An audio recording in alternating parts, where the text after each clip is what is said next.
Discussion keeps the world turning. This is Roundtable. Guess what's back? It's the Shanghai International Film Festival, and this year it's not just bigger, it's a whole new kind of event. Record-breaking submissions, countless screenings, plus AI workshops, experimental film labs, and walking tours through historic neighborhoods. Even your ticket stub unlocks some discounts and city adventures after the credits roll. So how is SIFF or SIFF turning all of Shanghai into part of the show? That's coming up.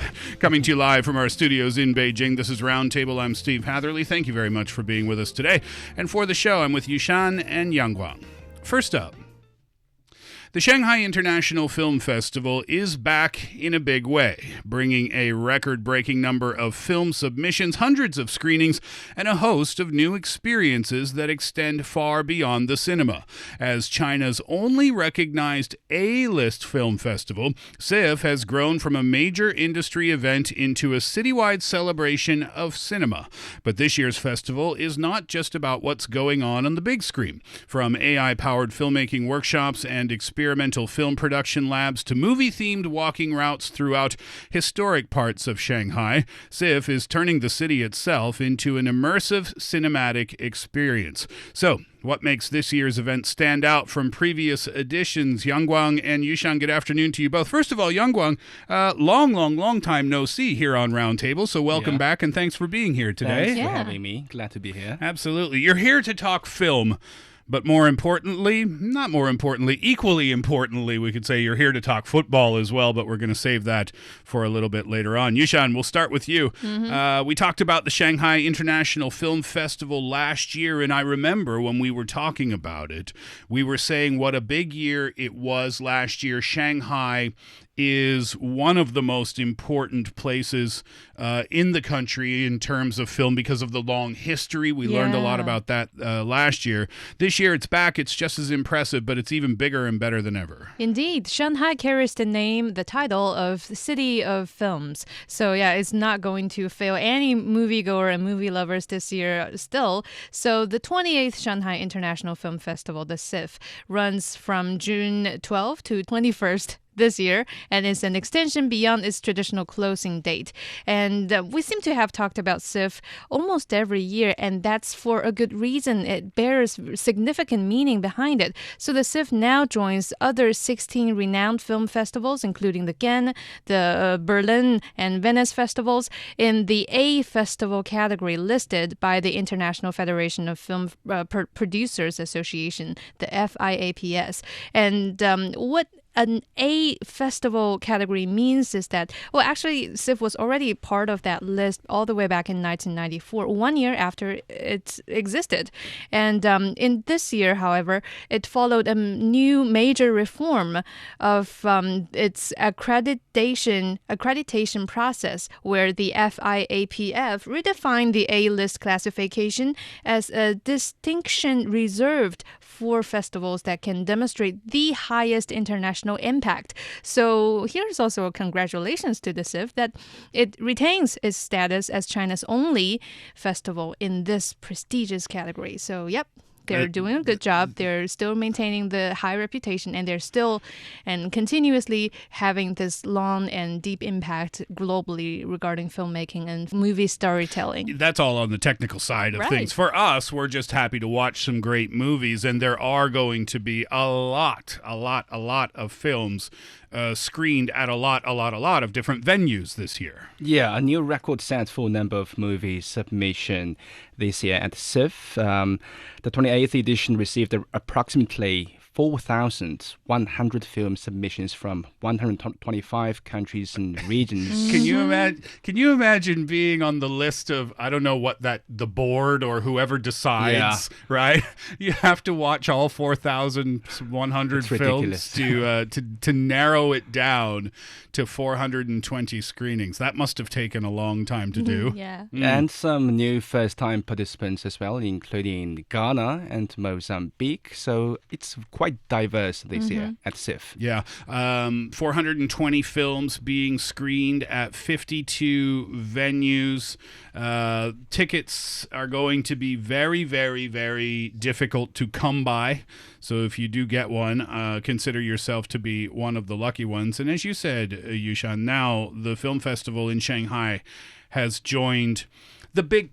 I think it already had, right? It was already recognized internationally, right. But now it's really being mentioned in the same breath as Cannes, as Berlin, as Venice. These are the big names when it comes to film festivals around the world, and that's great to see. Yeah, and also when we talk about the SIFF, we have to mention the award that follows, the Golden Goblet Awards. So this year, the Golden Goblet Awards main competition jury also comprises 21 members from 16 countries and regions, another proof of its global impact nowadays, and that include China, the US, the UK, Germany, Mexico, Portugal, and Singapore. And this board geographic representation reflects the diversity of global film cultures. And also, I kind of want to mention this president of the main competition jury for the festival's Golden Goblet Award, which is a very long time respected movie screen legend that basically all Chinese people know. His name is Tony Leung Chiu Wai, or forgive my poor Cantonese, but in Chinese mainland we know him as Liang Chaowei. And he is quite quiet and low-key. I'm sure, Steve, you've seen some of the videos that he, the movies that he was in, or the adaptations of the movies that he's in. I think there's one called, what's the name? 无间道 in Chinese. The Departed The Departed in yes. English. They remade that Yeah, film. Hollywood remade that. Yeah, many. I don't know when that movie came out. 2000, early 2000s? Yeah, but it was adapted from that film in Hong Kong, which international movie lovers say is one incredible film. I haven't seen the original version yet. It's on my list of movies to watch.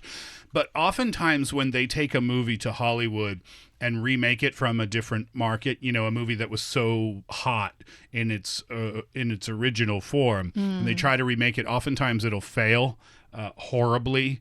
But in this case with The Departed, it did not fail at all. Leonardo DiCaprio was in that movie. Matt Damon was in that film.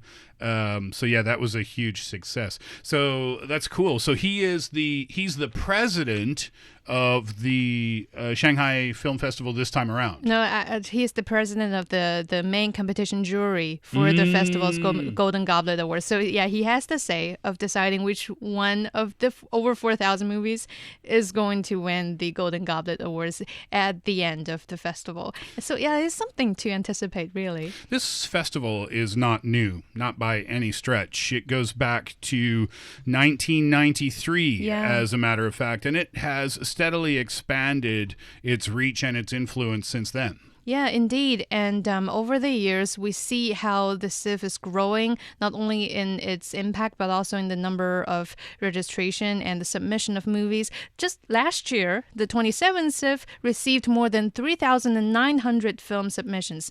And that was from 119 countries and regions. And the Golden Goblet Awards, the festival's highest honors, drew 49 entries from 28 countries and regions, which with 77% of the film premiering worldwide.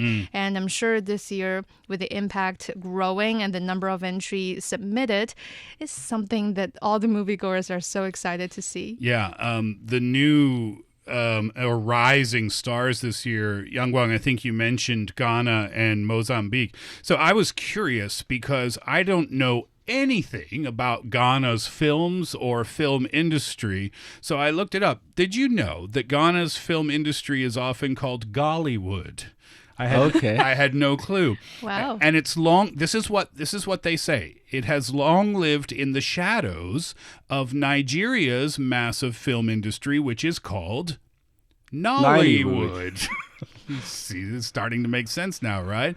So Ghanaian filmmakers, they kind of recognized this and apparently started making movies in local languages like Akan, if I'm saying that correctly, and Tui, if I'm saying that correctly. And the reason they did that is because Nollywood couldn't copy that. So they kind of wanted to put their own spin or their own style or their own flavor on their own films. And now what's cool is that the filmmakers from Ghana, they keep getting international opportunities like we're seeing here at the Shanghai International Film Festival.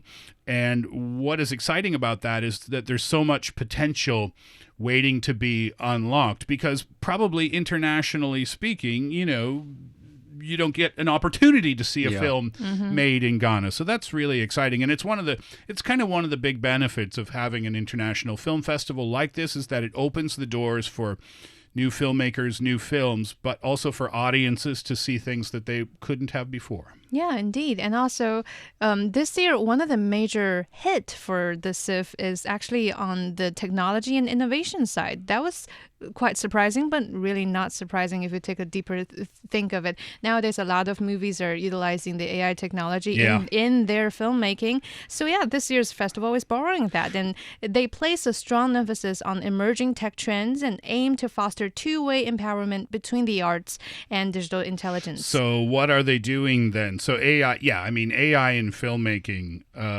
is kind of a hot button issue. It's kind of a controversial issue these days as well. Some directors support it, other directors not so much. It's being spoken about in Hollywood a lot these days. But at the festival, what are some of the special series that they're going to have that are AI focused?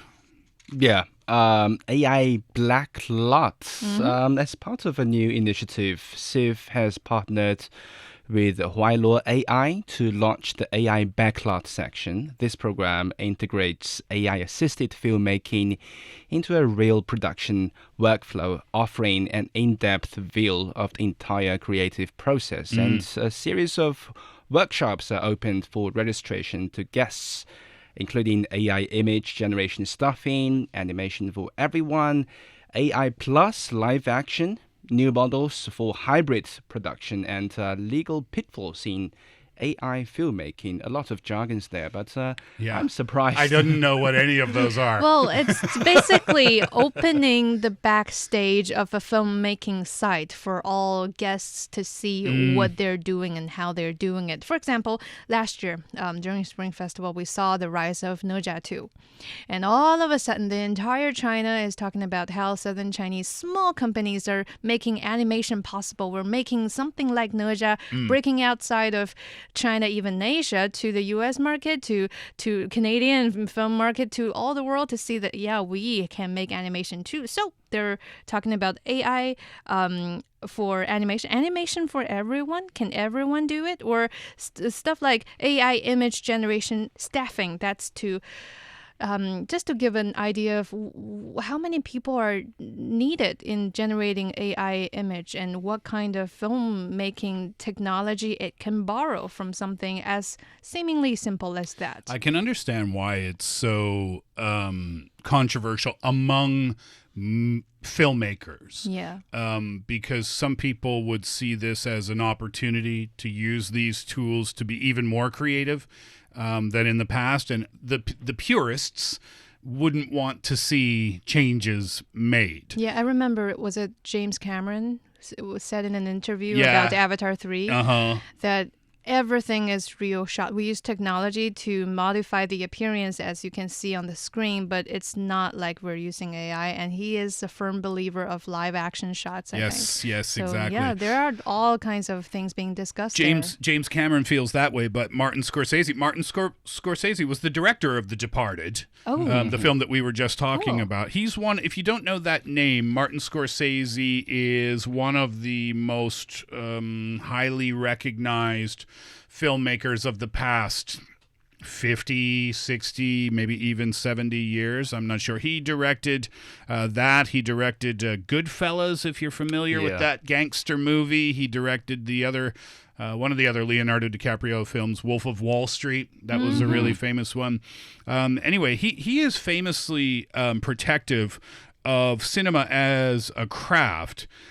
But he himself came out and endorsed Black Forest Labs. That's an AI film-related company, stating that AI tools are creatively freeing. This is what he said, creatively freeing during pre-production and storyboarding.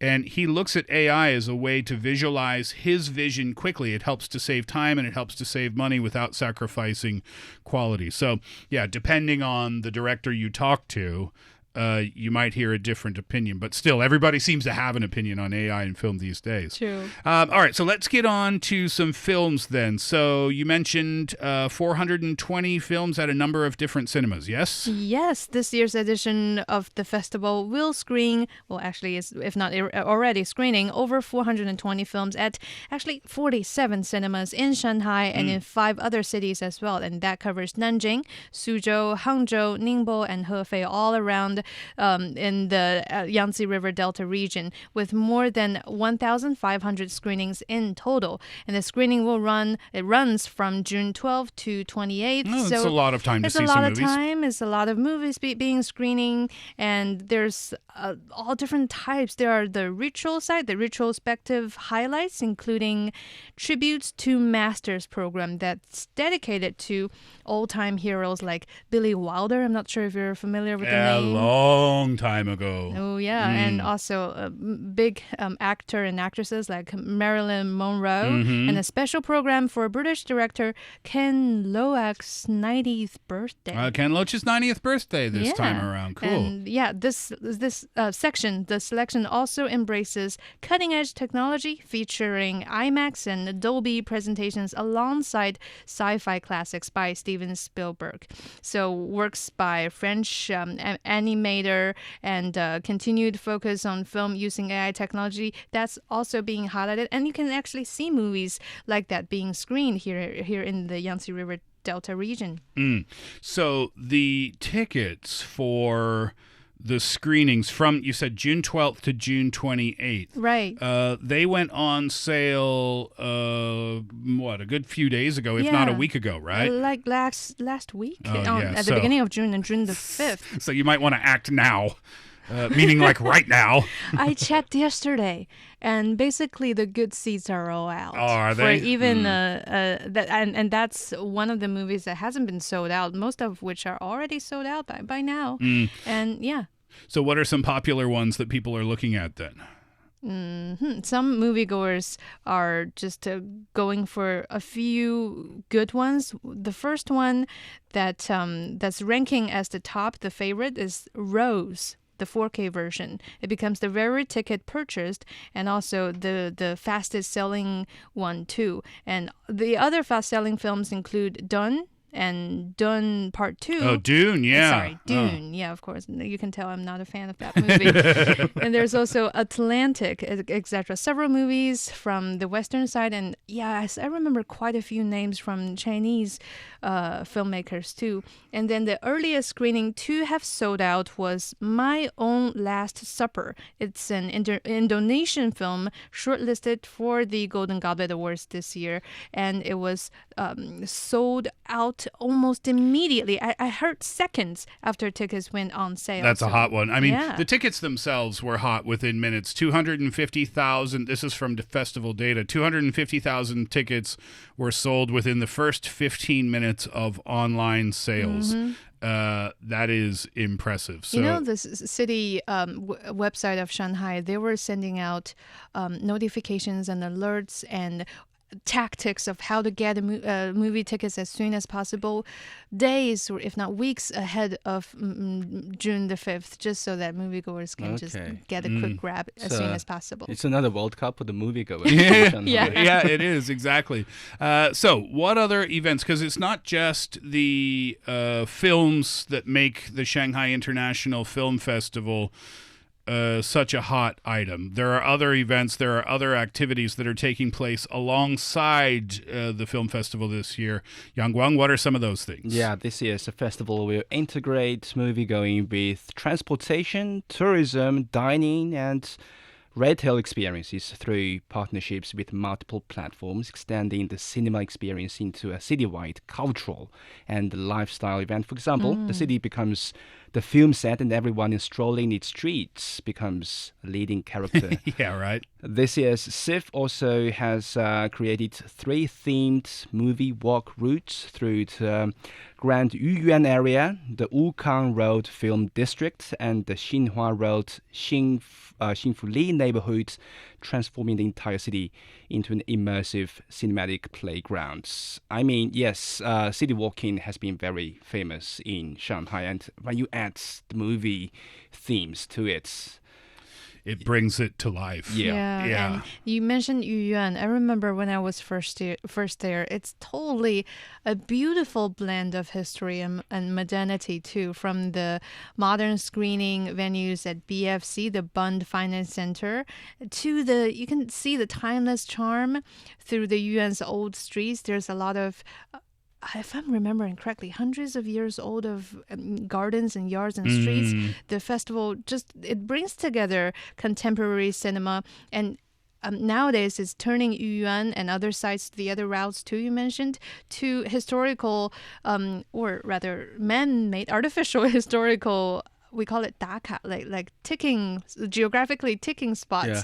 They're making also a mini program that marks exactly where you are and gives you a map.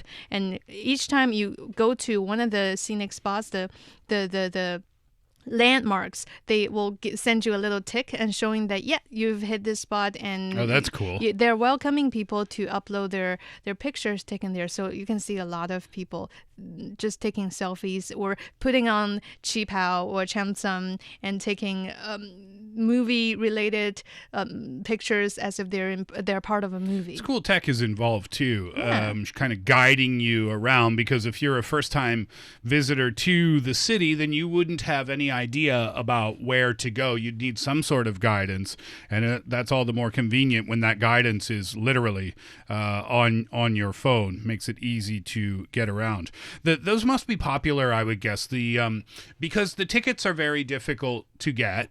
And not everyone who visits Shanghai for the festival is going to go to every single screening, right? You just can't. There's not enough hours in the day. So the events outside of the film festival would be really popular with people, I guess. The events such as those after the movie, you mean, or before? Before or after, just anything going on outside of the screenings themselves. Yeah, there are a lot of moviegoers. Well, one I found who shared her festival adventure on social media, saying that she was on her way to pick up her ticket for Harry Potter, and she wanted to get it as early as possible. So instead of just queuing up, she actually did a city walk in Shanghai. She traveled between the Cathay Theater and the Shanghai Film Art Center in one single day. And then to check out the festival's side events, she switched into full-on city walk mode and ended up walking for an entire hour just so that she can get ticket for Harry Potter. Yeah, right. And she suggested that many festival merchandise items at the check-in spots before you enter, they're released in limited quantities each day. So it's best to visit when the weather is cooler and crowd are smaller. Get there early in the morning if you can. And also she taught a little bit of the tips on how to use the mini program more wisely so that you can get to each checkpoint and actually get the box ticked. Because I think she mentioned you need to get within about 10 meters of a check-in location and wait for the pop-up notification to jump from the mini program. Oh, so that's how you get marked? Yeah, so that they recognize that, yes, this person is at this spot. Yes, ticked. So accomplishment is marked.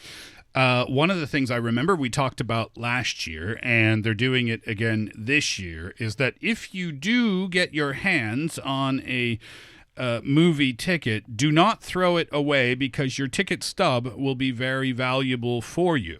Yes, something new this year. For those lucky enough to get their hands on the tickets, make sure you hold onto that ticket stub. Its job isn't over when the movie ends. In fact, it might just unlock even more festival experience afterwards. What can you do with it? For example, by presenting a physical festival ticket or special exhibition ticket, visitors can unlock a wide range of discounts, perks, and themed activities across Shanghai, from cafes, restaurants, bars, and boutiques to cultural attractions and sightseeing experiences. Festival goers can, for example, enjoy 5 yuan off ice cream at Italian gelato. That's a very specific Yeah. detail. It seems like you already knew that.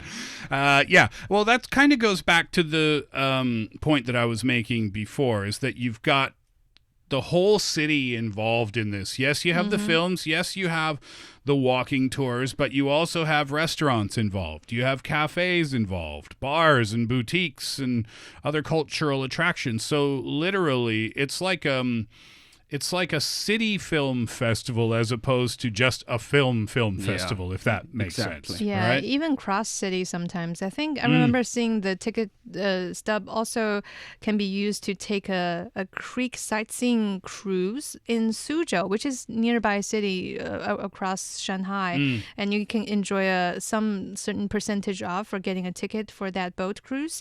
So that's the point of this whole stub stub economy, if that's a thing, because it is expected to boost local consumption through the growing ticket stub merchandise and also discounts offering, and it's all led by something as major as the SIFF.